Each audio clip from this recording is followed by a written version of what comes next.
bonjour à toutes et à tous l'équipe, j'espère que vous allez bien. Pour cette nouvelle vidéo, on se retrouve pour parler météo, on se retrouve pour parler prévisions saisonnières. On avait mis un petit peu de côté la météo sur la chaîne YouTube pour revenir encore plus fort et plus passionné que jamais. Et donc on va s'intéresser maintenant à ce qui pourrait être le temps de cet automne 2025 et de l'hiver 2025-2026. On va regarder les premières tendances qui se dégagent, on va regarder déjà à court terme et à plus long terme après. Voilà, l'été c'est vrai que c'est un petit peu moins intéressant à suivre la météo, à part les vagues de chaleur et tout ça, mais c'est vrai que l'hiver il y a quand même plus de choses à suivre, les épisodes neigeux, les épisodes venteux et tout ça, donc on va suivre tout ça. Donc déjà juillet 2025, plus 1,8 degré envisagé au niveau des normales saisonnières, c'est ce qui était envisagé, hein, le mois de juillet a eu lieu, globalement c'est ce qu'on a eu sur l'ensemble de la France, on a eu des températures en effet très douces et un petit peu moins de précipitations, et bah tout simplement ça nous permet aussi de voir, alors même si maintenant l'échéance est plus la même, mais on va regarder justement un petit peu ce qui avait été prédit et ce qui a eu lieu pour voir un petit peu justement si ce site là est sûr ou pas, mais globalement c'était plutôt pas mal, c'était à peu près ça. Bah, justement juillet 2025, si on regarde une ville comme Rennes, en effet regardez les températures ont bien été chaudes, plus 1,4 degrés de l'après-midi pour Rennes et plus 0,8 le matin. Un peu plus de précipitations, mais ça dépend où vous prenez. Si on prend la capitale, pareil, vous allez voir, on va être au-dessus des normales saisonnières, en tout cas à peu près plus 1 degré, plus 0,7, plus 1, et un peu plus de précipitations. Faut aller peut-être dans l'est ou dans le sud pour avoir un peu moins de précipitations sur le territoire. Oui, mais c'était à peu près dans les normales, et on va aller, dans le sud, on va aller à Lyon, tout ça, pour voir un petit peu ce qu'il en a été, mais voilà, si on va à Lyon, Bordeaux, tout ça, on va voir que globalement il a fait chaud aussi.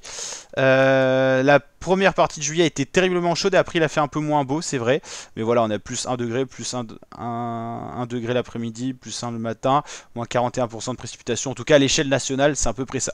Donc voilà, juillet 2025, plus 1,8 degré au niveau national, moins 25% de précipitation, c'est bien ce qui a eu lieu. Voilà. Bah, par exemple, justement, avec cette ligne qui a été faite pour les précipitations, une ville comme Caen a été anormalement sèche pour juin et juillet. C'est revenu pour juillet parce qu'il y a eu des gros orages, mais en mode juin et tout ça, c'était très sec, quoi. Et plus 1 degré sur les normales de saison. Donc voilà, pour juillet. Ah ouais, maintenant on peut plus voir ça comme ça. Non, mais je veux pas faire un don. Ah oui, non, d'accord, ok. Ah oui, non, j'ai eu peur. J'ai eu peur là quand même. Ok, août 2025. Un peu moins chaud que juillet, c'est bien comme ça a commencé, moins 15% de précipitations envisagées.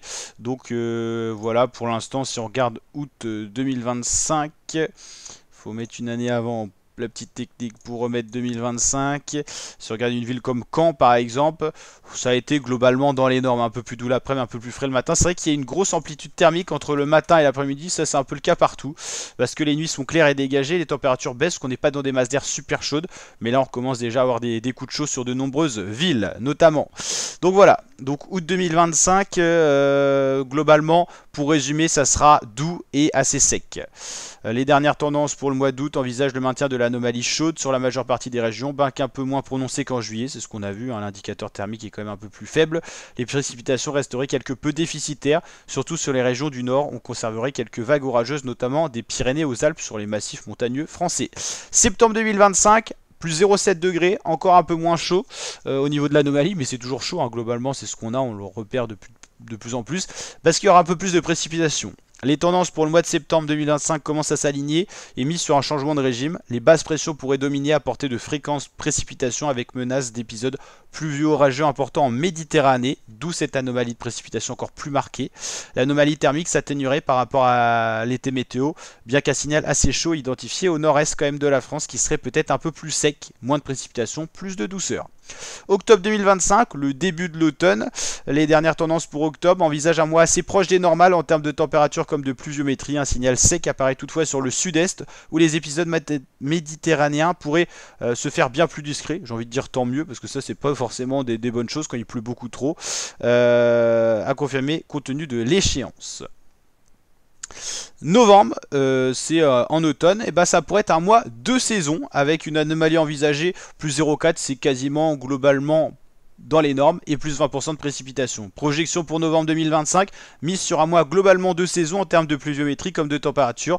Période calme et agitée pourrait alterner. C'est globalement ce qui se passe en octobre de manière assez logique. Toutefois, un signal humide apparaît au sud-est avec des épisodes méditerranéens qui pourraient reprendre vigueur de nouveau. Ils auront quitté un peu le territoire pour octobre, mais ils étaient présents en septembre, d'après ces prévisions-là. Et décembre 2025 pourrait être un mois donc froid et de saison, et globalement dans les normes en termes de précipitations et d'anomalies de température. Voilà, aucune anomalie se dégage. Alors c'est encore assez lointain, je vous l'avoue, donc un peu moins sûr, mais globalement il n'y a pas de grosse anomalie qui indique que ça serait plus doux ou plus froid que la normale. Donc pour l'instant, un mois de décembre c'est froid et donc ça pourrait l'être, quoi. C'est vrai qu'il y a beaucoup de paramètres qui jouent, mais le retour de la Niña est attendu pour l'hiver 2025-2026. La Niña, c'est un flux climat mondial, et c'est quand on a des anomalies de température sur le Pacifique. Les eaux de surface deviennent anormalement fraîches le long de l'équateur, et c'est toute la circulation atmosphérique planétaire qui est chamboulée. Et souvent, au niveau de la France, on a des hivers plus froids parce qu'on a moins de dominance océanique. Vous savez qu'en hiver, si on a beaucoup de vent d'ouest et de sud-ouest, c'est une certaine douceur. Ça, c'est quand c'est le phénomène El Niño. Et quand il y a la Niña, c'est vrai qu'on a plus cette tendance un peu plus anticyclonique, plus de vents continentaux d'est, de nord ou de nord-est, et on a souvent des hivers un peu plus froids. Et ça pourrait être le cas une nouvelle fois en 2025-2026. Vous savez, les hivers c'est aussi cyclique, ça change un petit peu parce que le dérèglement climatique perturbe un peu tout, mais globalement il y a souvent des alternances de 4-5 hivers un peu plus froids, 4-5 hivers un peu plus chauds. L'hiver dernier il avait été quand même beaucoup plus froid que les autres qu'on a eu avant, qui avaient été très très doux. Donc c'est vrai que cet hiver 2025-2026 pourrait être plus froid quand même globalement. On va regarder un autre site, il faut toujours prendre des avis différents, on commence à les connaître, vous connaissez en plus un petit peu la chaîne YouTube maintenant, on prend toujours des avis un petit peu sur différents sites, et des sites qu'en plus globalement indiquent de bonnes choses, pour avoir un avis vraiment intéressant, j'ai envie de dire pertinent surtout. Donc août 2025, un peu moins chaud et un peu plus perturbé, c'est globalement ce qui est attendu. Là, ce site-là insiste plus sur une possible dégradation du temps pour le mois d'août. Perturbation active aurait tendance à être rejetée sur les îles britanniques et sur le Benelux, mais pourrait influencer le nord de la France. Pour autant, le ressenti serait automnal sur le nord de la France, notamment lors des chassés croisés des 2 et 3 août au sud, au plus proche de l'anticyclone, la tendance irait vers un aspect plus estival. C'est vrai que début août n'a pas été très beau. Ça, pour le coup, ils n'ont pas eu tort. Hein. Regardez un petit peu 1, 2, 3. Par contre, il n'a pas plu, mais c'est vrai que c'était quand même globalement influencé par le mauvais temps sur les îles britanniques. Ça, on peut pas l'enlever. Et après, courant océanique d'ouest, il faudra vérifier si c'est le cas. Ok, anomalie thermique de l'été, ok, 0 degré. Pour septembre, ils annoncent un mois pluvieux et avec des vents de sud-ouest, ok.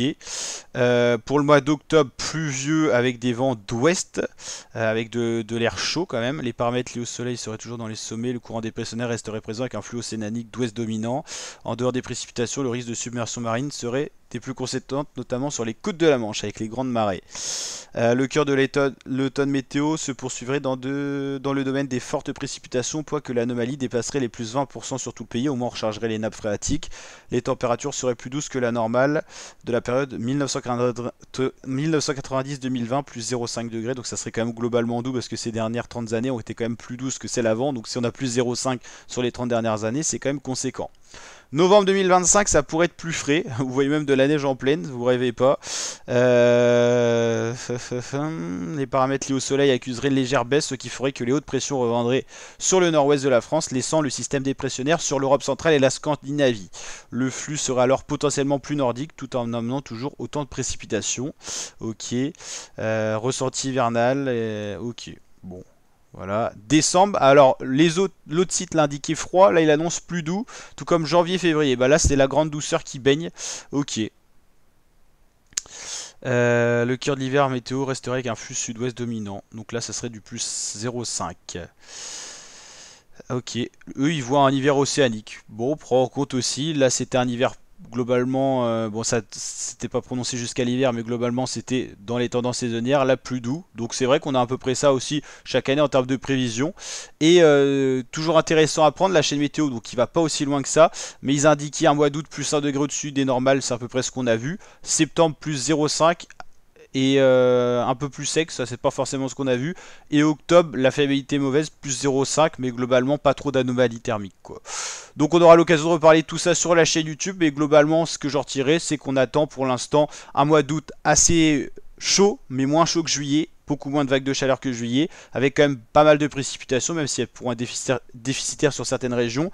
Septembre encore beau, et on aura une transition en octobre où vraiment on aura un temps un peu plus de saison, et pluvieux, et novembre aussi. Novembre qui pourrait être frais, et décembre on sait pas trop. Il y en a qui virent au doux, d'autres de tendance, et après les autres trimestres, janvier, février, mars, on aura le temps d'en reparler sur la chaîne YouTube. Donc n'hésitez pas à vous abonner, liker, partager.